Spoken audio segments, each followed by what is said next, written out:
Hello, मैं Sudhakar Kumar. Current affairs Bihar special जनवरी माह। मिशन दक्ष। दोस्तों, मिशन दक्ष बिहार का एक योजना है जिसके तहत बिहार के सरकारी स्कूल के जो विद्यार्थी हैं, कमजोर विद्यार्थी हैं, उन पर विशेष ध्यान दिया जाएगा। इस मिशन दक्ष के अंतर्गत ऐसे बच्चों पर विशेष टाइम दिया जाएगा, अर्थात 3:30 से लेकर के 4:15 तक, यानी पौने घंटा का समय दिया जाएगा। इस दक्ष मिशन में क्या किए जाएंगे? तो 3 से लेकर के 8 तक के, यानी कक्षा 3 से लेकर के 8 तक के बच्चों, कमजोर बच्चों को पहचान किया जाएगा, उन्हें विशेष कक्षाएं दी जाएगी और उनके लिए विशेष परीक्षा का आयोजन किया जाएगा। जानते हैं मुख्यमंत्री ग्राम परिवहन योजना क्या है? दोस्तों, इस योजना में फिलहाल 6 जिलों को शामिल किया गया है: वैशाली, शिवहर, बक्सर, जहानाबाद, नालंदा और नवादा। इन जिलों की परिवहन व्यवस्था को ठीक किया जाएगा इस योजना के तहत। इस मुख्यमंत्री ग्राम सड़क परिवहन योजना का उद्देश्य ग्रामीण परिवहन को सुलभ बनाना तथा बेरोजगारों को रोजगार प्रदान करना है। बेरोजगार को रोजगार उन्हीं को दिया जाएगा जो SC/ST से आते हैं और वे अथवा उनके द्वारा गाड़ी खरीदने पर 50% तक सहायता राज्य सरकार करेगी। दरभंगा एम्स। दोस्तों, दरभंगा एम्स केंद्र सरकार बना रही है। इसका लोकेशन की बात करें तो ये शोभन दरभंगा में अवस्थित है, बनेगा, और टोटल भारत में 22 एम्स हैं। Bihar business contact 2023। दोस्तों, इस सम्मेलन का आयोजन ज्ञान भवन पटना में किया गया, जिसमें से UAE, USA, ताइवान, बांग्लादेश आदि देशों के लोगों ने भाग लिए थे। यह अथवा इस कार्यक्रम का आयोजन 13 से 14 दिसंबर के बीच कराया गया थे। इस बिहार बिजनेस कॉन्टेक्ट 2023 में होगा क्या आखिरकार? तो बिहार में औद्योगिक परिवर्तन पर विचार दिया जाएगा, काम किया जाएगा। औद्योगिक परिवर्तन कैसे? जैसे वस्त्र, चमड़ा, ITs, खाद्य प्रसंस्करण और पर्यटन के क्षेत्रों पर चर्चाएं की जाएगी या की गई थी। सर्वश्रेष्ठ विकलांग व्यक्ति पुरस्कार IDPB। दोस्तों, पहली बात बता दें कि अंतर्राष्ट्रीय विकलांग व्यक्ति दिवस 3 दिसंबर को मनाया जाता है और सर्वश्रेष्ठ विकलांग व्यक्ति पुरस्कार ज्योति को दिया गया है। ज्योति मधुबनी पेंटिंग में उत्कृष्ट प्रदर्शन की थी। यह पुरस्कार सामाजिक न्याय और अधिकारिता मंत्रालय के द्वारा दिया जाता है। आध्यात्मिक प्रशिक्षण शिविर सम्मेलन। यह सम्मेलन बोध गया के कालचक्र मैदान में किया गया। मुख्य अतिथि 14वें नंबर के दलाई लामा हुए, जिनका है ना मूल नाम लहामो थोंडुप है। ये दलाई लामा लोगों को 31 तारा का आशीर्वाद प्रदान किए थे इस सम्मेलन में। चेतावनी उपकरण तूफान के लिए। यह चेतावनी उपकरण आखिरकार क्या करेगा? तो वज्रपात, बारिश, तूफान की पूर्व जानकारी प्रदान करेगी। इसे अथवा इस चेतावनी उपकरण को IIT पटना बना रही है। इस उपकरण में फैसिलिटी क्या रहेगा? तो इस उपकरण को पहन करके लोग काम कर सकते हैं और उनके गर्मी से, शरीर के बॉडी की गर्मी से यह जो उपकरण है वो चार्ज होगी और अपना काम करेगी। बिहार डेयरी एवं मवेशी एक्सपो 2023 का आयोजन हुआ है। विज्ञान प्रश्न उठा, यह आयोजन कहाँ पर हुआ है? तो विज्ञान पशु विज्ञान विश्वविद्यालय जो कि पटना में अवस्थित है, यहाँ पर बिहार डेयरी एवं मवेशी एक्सपो का आयोजन कराया गया। दोस्तों, विज्ञान पशु विज्ञान विश्वविद्यालय की स्थापना 2016 में किया गया और अपना काम 2017 में चालू किया गया, जिसका मुख्यालय पटना में अवस्थित है। इसके आयोजन में अर्थात डेयरी एवं मवेशी एक्सपो के आयोजन में उन्नत किस्म के दुधारू पशु लाए गए, जैसे कि हरियाणा के मुर्रा भैंस, गोलूटू आदि। इसी सम्मेलन में किशनगंज जिला को पशु चिकित्सा और पशुपालन कॉलेज मिला है या खोला जाएगा। इस अवसर पर पशु पोषण ऐप लॉन्च किया गया बिहार सरकार की तरफ से। कॉम्फेड अर्थात बिहार राज्य दुग्ध सहकारी संघ लिमिटेड। दोस्तों यह एक कंपनी है जो कि दुग्ध उत्पाद वस्तु बेचती है और यह अपना प्रोडक्ट सुधन ब्रांड के नाम से बेचने का काम करती है कॉम्फेड। इसकी स्थापना ऑपरेशन फ्लड के अंतर्गत 1983 में किया गया था। 14वां कृषि नेतृत्व पुरस्कार जिसका आयोजन दिल्ली में किया गया, बताते चले तो इसके अंतर्गत बिहार को 3 पुरस्कार मिले हैं। प्रश्न उठा किस लिए दिया गया, तो फसल उत्पादन में सर्वश्रेष्ठ प्रदर्शन करने के लिए, और यह का श्रेय 2008 के कृषि रोड मैप को जाता है। यह पुरस्कार एग्रीकल्चर टुडे ग्रुप के द्वारा दिया जाता है। बात करते हैं शैक्षिक पुरस्कार की। यह पुरस्कार हथुआ महाराज और डॉक्टर कौशल गिरी को दिया गया। हथुआ महाराज सारण जिले के हैं, वहीं डॉक्टर कौशल गिरी जौनपुर यूपी से आते हैं। हथुआ महाराज को बुद्धिस्ट एजुकेशन के लिए यह शैक्षिक पुरस्कार दिया गया, जो कि राथाल यूनिवर्सिटी ऑफ थाईलैंड के द्वारा इसको प्रदान किया गया था। वहीं डॉक्टर कौशल गिरी को चिकित्सा अध्ययन क्षेत्र में मैरीलैंड स्टेट यूनिवर्सिटी अमेरिका द्वारा प्रदान किया गया है। हर घर गंगा जल योजना। दोस्तों यह योजना बिहार में 27 नवंबर 2022 को और 28 नवंबर 2022 को क्रमशः राजगीर और गया से चालू किया गया था। इस योजना के तहत राजगीर, गया और नवादा के शहरी इलाकों में हर घर गंगा जल पहुंचाया जाएगा। यह पानी 151 किलोमीटर लंबी पाइपलाइन के माध्यम से उत्तरी बिहार की गंगा से दक्षिणी बिहार अर्थात राजगीर, गया और नवादा तक पहुंचाया जाएगा। इस योजना का लक्ष्य है पर व्यक्ति प्रतिदिन 135 लीटर पानी को उपलब्ध कराना है। दोस्तों बिहार में जैसे कि पता है कि 75% आरक्षण का सवाल है। यह आरक्षण बिहार पदों अथवा सेवाओं में दिया जाएगा और बिहार शैक्षिक संस्थानों में दिए जाएंगे। यह आरक्षण की बात करें तो एससी को 20% का, एसटी को 2%, अनुसूचित जनजाति को, वहीं ओबीसी जिसमें ईबीसी और बीसी आते हैं उन्हें 25% और 18% क्रमशः आरक्षण दिया गया है।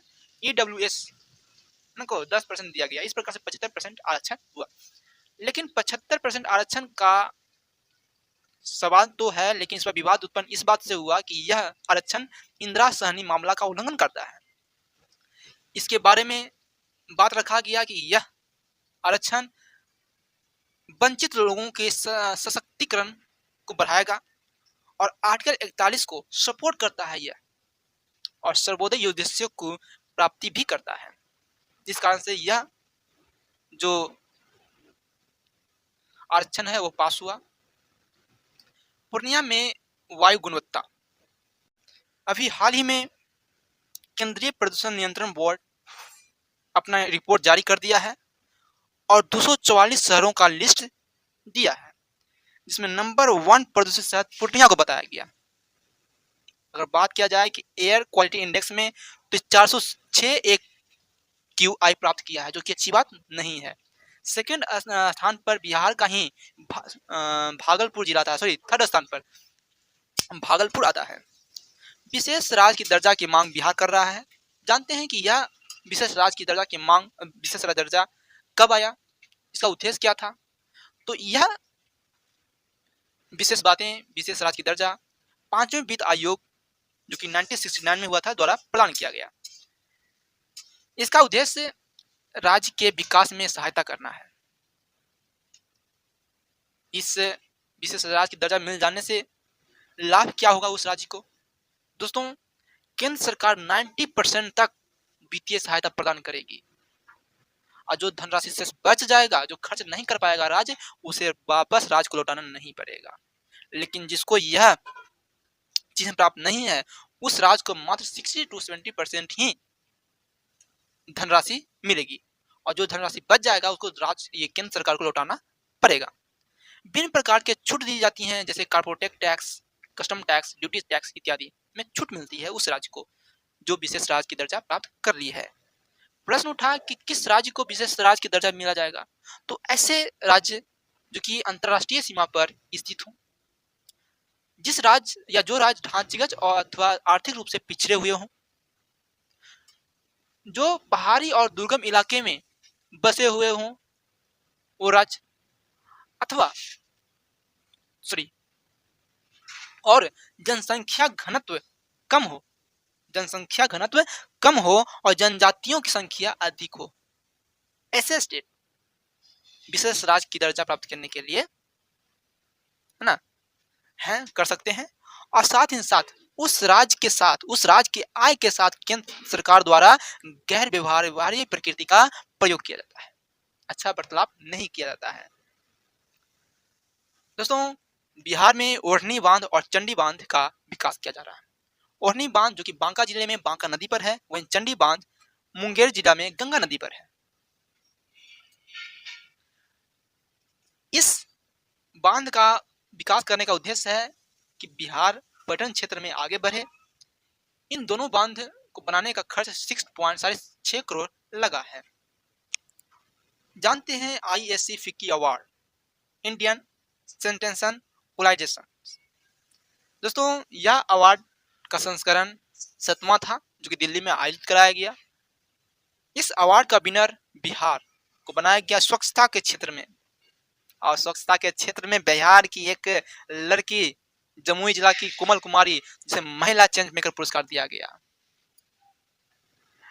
प्रश्न उठा कि स्वच्छता के क्षेत्र में बिहार ऐसा क्या किया कि उनको ये आपको ISC फिक्की अवार्ड दिया गया। तो दोस्तों, बिहार ने लाइट हाउस पहल के तहत अधिक मॉडल ODF प्लस ग्राम होने के लिए दिया गया इसे, लेकिन बिहार ODF प्लस सूची में शामिल नहीं है। राष्ट्रीय बाल विज्ञान कांग्रेस 2023। दोस्तों, यह कार्यक्रम विज्ञान और प्रौद्योगिकी विभाग द्वारा आयोजित कराई जाती है ताकि देश के कोने कोने से बाल वैज्ञानिकों को प्रकाश में लाया जा सके, नजर में लाया जा सके। विज्ञान और प्रौद्योगिकी विभाग के छाया में ही राज्य स्तरीय बाल विज्ञान कांग्रेस का आयोजन करवाया गया बिहार में 22 से 25 नवंबर को, और इस कार्यक्रम में 30 विद्यार्थी भाग लिए। हालांकि 50 विद्यार्थी चयनित चुने गए थे। जानते हैं कचरा पावर प्लांट क्या है, कहाँ है। दोस्तों, यह पावर प्लांट लखीसराय में स्थापित किया गया है। यहाँ पर ऊर्जा का उत्पादन सौर ऊर्जा से करीब 185 मेगावाट का उत्पादन किया जाएगा।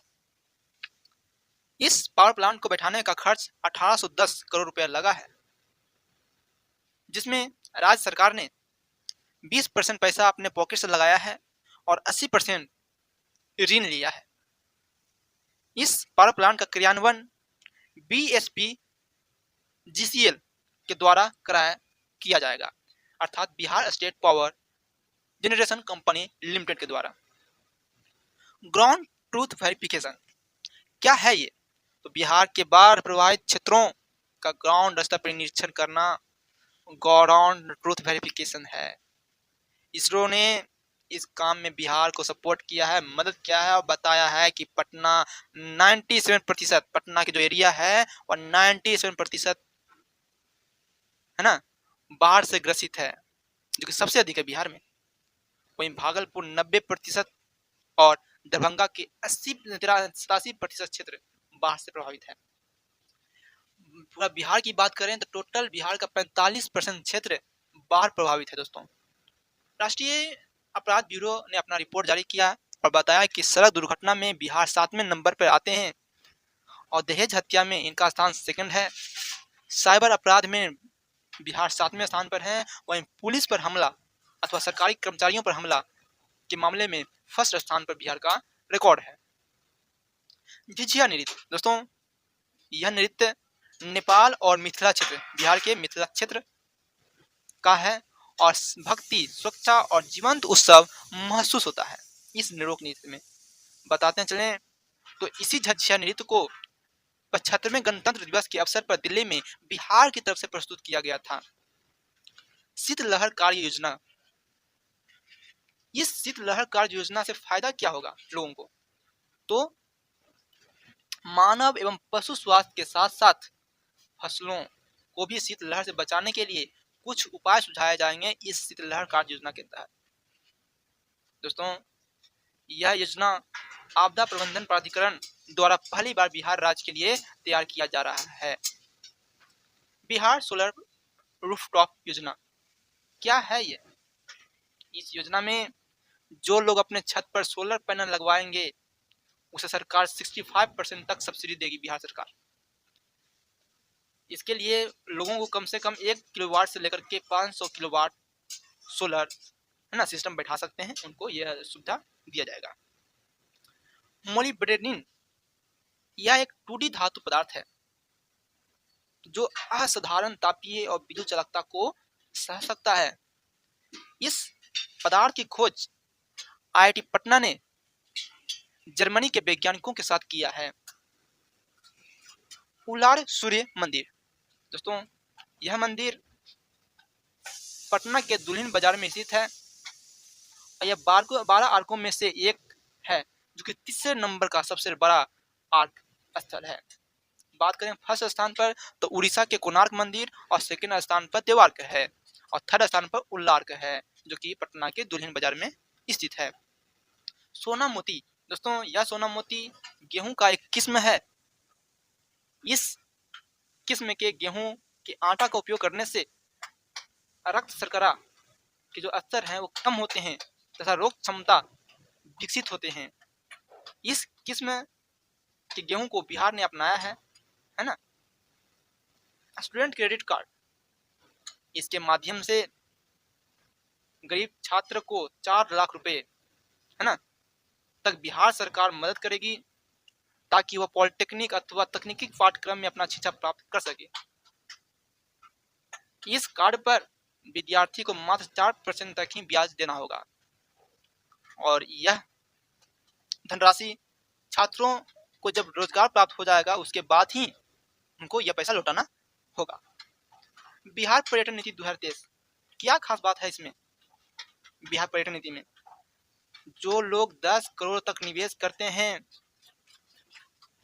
इस पर्यटन क्षेत्र में, उन्हें बिहार सरकार 30% या 3 करोड़ तक सब्सिडी प्रदान करेगी। पर्यटकों को उच्च सुविधा दी जाएगी इस नीति के तहत और पर्यटन क्षेत्र में अत्याधुनिक प्रौद्योगिकीकरण को शामिल किया जाएगा। मुख्यमंत्री ब्लॉक परिवहन योजना, यह योजना के तहत ब्लॉक को जिला मुख्यालय से जोड़ा जाएगा और प्रत्येक ब्लॉक में बस की खरीदारी पर लोगों को यानी 7 लोगों को 5 लाख तक अनुदान दिया जाएगा। मुख्यमंत्री ब्लॉक परिवहन योजना में यह सब बात कहा गया है। दोस्तों, 37वें राष्ट्रीय खेल जो कि गोवा में आयोजित कराया गया था, इसमें बिहार का 30वां स्थान प्राप्त हुआ है और श्रेया रानी जो कि ताइक्वांडो खेलती है, उन्हें रजत पदक दिया गया।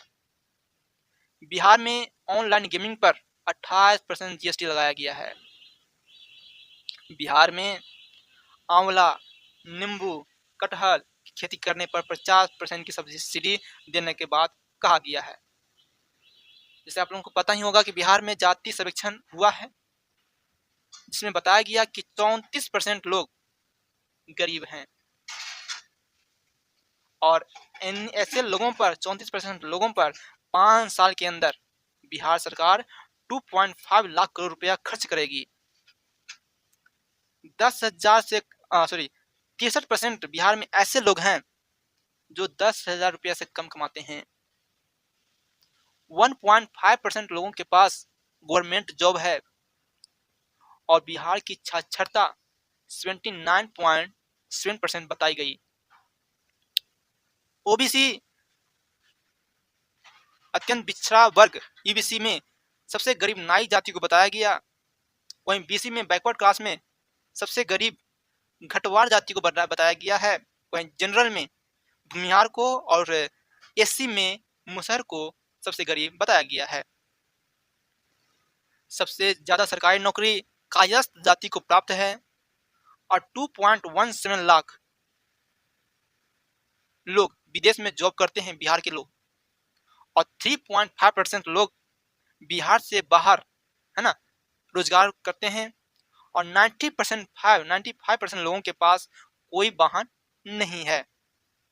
दोस्तों 2023 में राजेंद्र प्रसाद की 139वां है ना जयंती मनाई गई। जय हिंद, जय भारत।